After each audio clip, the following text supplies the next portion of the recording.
Hello, BookTube, and welcome back to our Daily Penguin, our slow waddle through my Penguin Classic wall, book by book, author by author, period by period. We've been slipping a little in the chronological order lately. We've been in the Renaissance, but we've been bouncing back to the ancient world a bit. But we're back firmly ensconced in the Renaissance today, mainly keeping an eye towards the Northern Renaissance, which is a slightly different animal and a subject of intense personal interest to me, but the Renaissance just in general. And today's book highlights a character of the whole endeavor of Penguin Classics, or Bantam, or Signet. When you have a reprint line, be it huge or small, in the case of some of the really biggest reprint lines, Dover, Bantam, Signet, Penguin, you're going to be a massive endeavor because you're going to be printing enough books to go into schools, and that's what they'll be for, because schools, like everybody else, have not caught on to ebooks. Every student in 2020 has a tablet or a phone of some kind where they can read an electronic book that costs them nothing, but that doesn't make anybody any money either, so it's probably no wonder that publishers haven't caught on. But regardless, whether you're big or small as a reprint house, there are a couple of ways that you can go about your job. And one of them is very simple. Now, I'm not meaning to run it down because I absolutely love it, but one of them is very simple. Let's say, for some God unknown reason, you want to reprint George Eliot's Mill on the Floss. Now, no one should ever do that. The Geneva Convention should have something to say about that. But let's say you wanted to do that.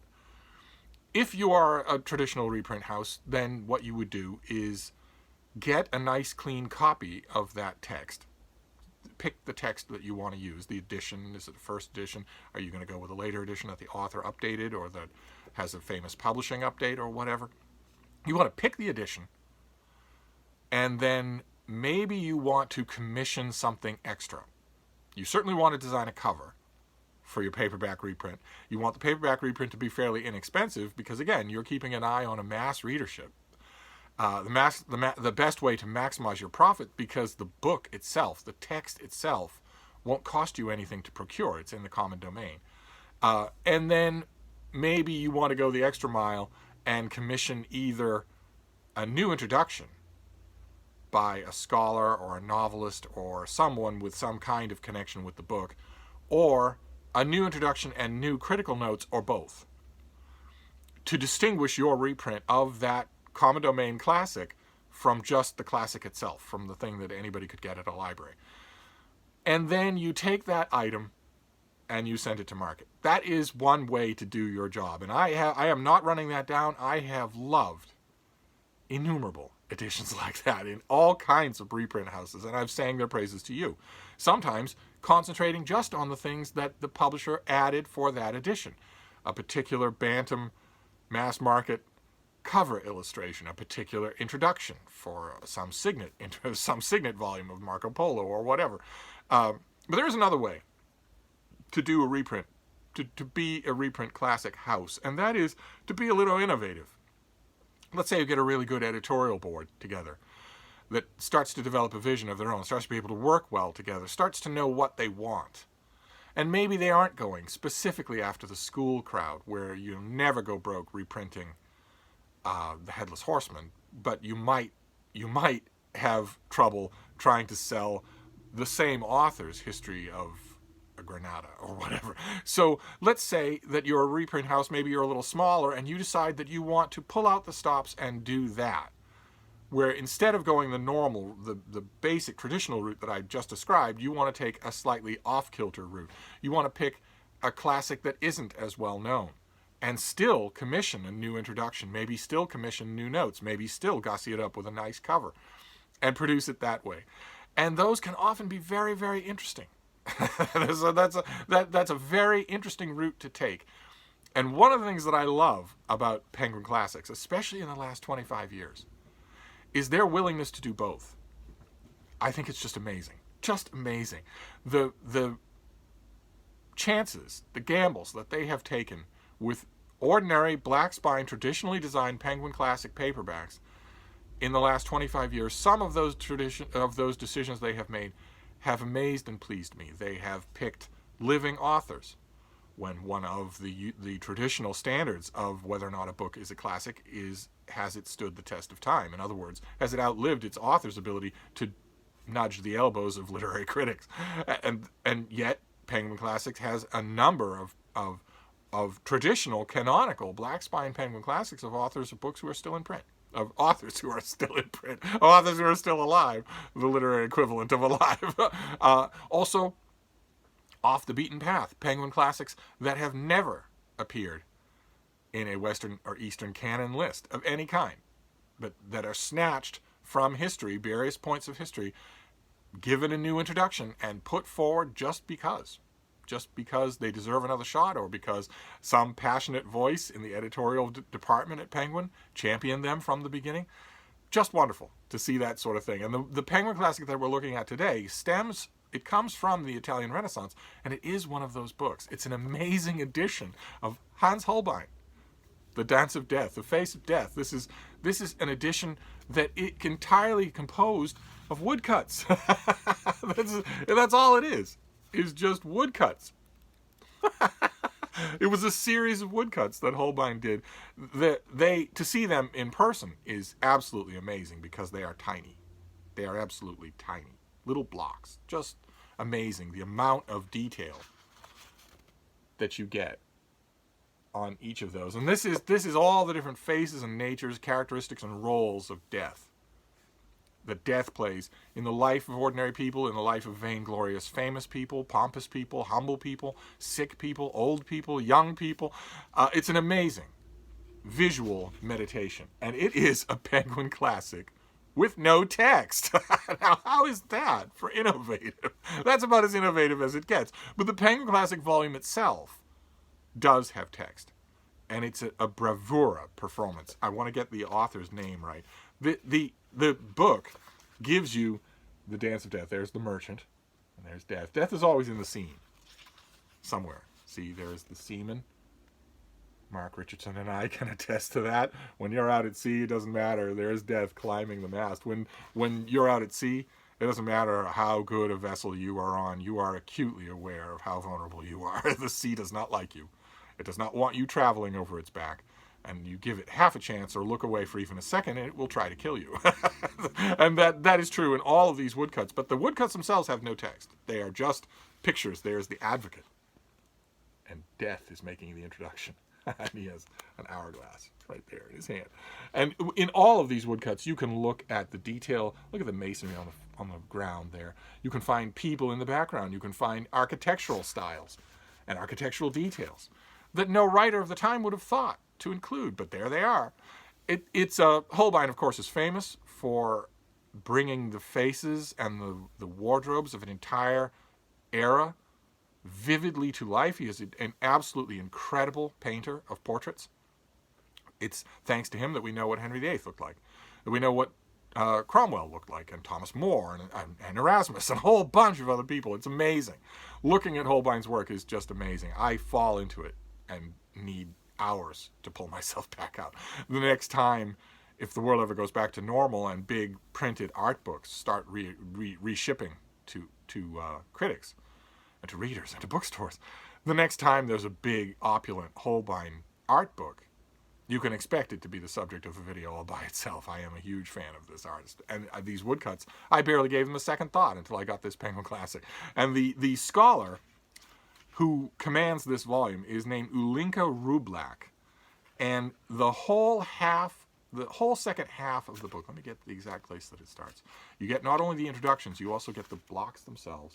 And when the whole thing is done, the half of the book is this scholar's huge treatise on Holbein and on these works in specific. It's amazing. It's amazing. Now, I don't know anybody at Penguin Classic. And I have no idea what the editorial decisions were here. I could easily see this being a case where the editors at Penguin knew they had access to this scholar and this long work and thought it was worth pairing with these things, with a visual reproduction of these things. What have we got here? The bones of all men. Look at that. Look at that. There they are, crawling out of their crypts. Oh my. I don't know if that's the case or if it was the other way around, where somebody in the editorial department wanted to reprint The Dance of Death and wanted just looked around for a scholar who had an essay that would work to pair with them. But one way or another, you get a volume that is unpredictable and just amazing. Just amazing. A wholehearted recommendation. I know that I can be hard on Penguin, obviously, in this March of the Penguins. This is what Hannah's book's called, The March of the Penguins. I can be hard on Penguin Classics. I love them dearly. This is not meant to be in any way a scholarly sort of scholastic overview of their catalog or of Western literature. Not meant to be either one. This is a highly personal shelf tour. And during that personal shelf tour, I can be hard on them. There are all kinds of books that I just don't understand why they don't have an edition. I just don't understand it. When we get to the Italian Renaissance, there you go. I have since racked my brains and realized that they did, for instance, there has been a Penguin Classic of the Discourses on Livy by Machiavelli. But there, as far as I know, has never been a Penguin Classic of Machiavelli's more famous contemporary historian, Guicciardini, who did a great history, a great volume of history, something that is every bit as readable as it is valuable. And as far as I know, Penguin has never done a Penguin Classic of Guicciardini in any way. As far as I know, Penguin Classics has never done a volume of Vespasiano, a collection of potted lives of various figures in the Renaissance that I mentioned the other day, and so on and so forth. You could go right down the line. There are a great number of things, for instance, Torquato Tasso. Tasso's Jerusalem Delivered. I don't think Penguin has ever done a volume of that. And there was a great edition of that volume that might be acquirable. Not that it has to be that edition. It can be. There are a number of them. The Italian Renaissance, usually for Penguin Classics, is just a series of surefire hits for the first version of how to be a reprint house. Of course, you're going to want Thomas More's Utopia. Of course, you're going to want the Book of the Courtier. Of course, you're going to want The Prince by Machiavelli. Of course, you're going to want that sort of thing. Maybe even a volume or two of Vasari. Maybe something like that. Maybe Jakob Burckhardt. But to have something like this turn up on their list is just amazing. It forgives so much. It's why I love them, because even though I can be harsh on the things I think they omit, the chances that they take, the gambles that they take editorially, almost always please me. I'm almost always happy, even when those gambles baffle me. And we will be getting to that. There's actually one that we've already shot well past it in terms of chronology. That baffles me, but I love it anyway. So that is your Penguin Classic for today. It's Hans Holbein's Dance of Death, which somebody at Penguin Classic thought would be a great idea, and they made a great volume out of it. That's the point that I'm trying to make, is that the first kind of reprint that I talked about, where for some God unknown reason you want to reprint where you want to reprint The Mill on the Floss, and you find some scholar who's willing to champion it as a reading experience, and you maybe load it with new notes, each one of which, the subtext of each one of which is, no, it's not really as boring as it seems. Let's say you do that. Okay, you can create a Penguin Classic version of The Mill on the Floss then that will be interesting. But it won't be unique in any way. It'll have various points of interest that aren't in the Signet or the Bantam or whatever, but it will still be along that line. It will be part of that program. You came up with a text, you created an introduction, maybe you created some notes. Mill on the Floss doesn't really need notes, and no notes are going to save it. But then you slap a new cover on it, and there you've got your edition of The Mill on the Floss. And maybe 20 years from then, you come up with a new introduction and you reprint that sort of thing. This is a different kind of thing. This is an editorial intervention. This is someone saying, this essay has never been paired with this idea of a text before. Most reprint houses would not have considered this as an idea for a text. It's all visual. There are no words. So this is sort of an independent creation of Penguin, and we're going to see more of those. Every once in a while, we'll see those in this March of the Penguins, and they always fill me with joy. Even when they baffle me, they fill me with joy. So your Penguin today is a recommendation, even though it's not going to take you any time to read, because there are no words. Here's the monk. Guess which part I noticed. That is your penguin for today. It's an oddity, but I'm happy to recommend it, happy to show it to you in case you didn't know it existed. I believe I wrote about this. I used to write a series, Penguins on Parade, for my old blog, Steve Reads. If I can find it and gussy it up so that it doesn't have naked code or broken links or anything, I will gladly do that so you can get my thoughts on it. But that is your Penguin Classic for today. I'm sure that tomorrow we will move on to works of prose.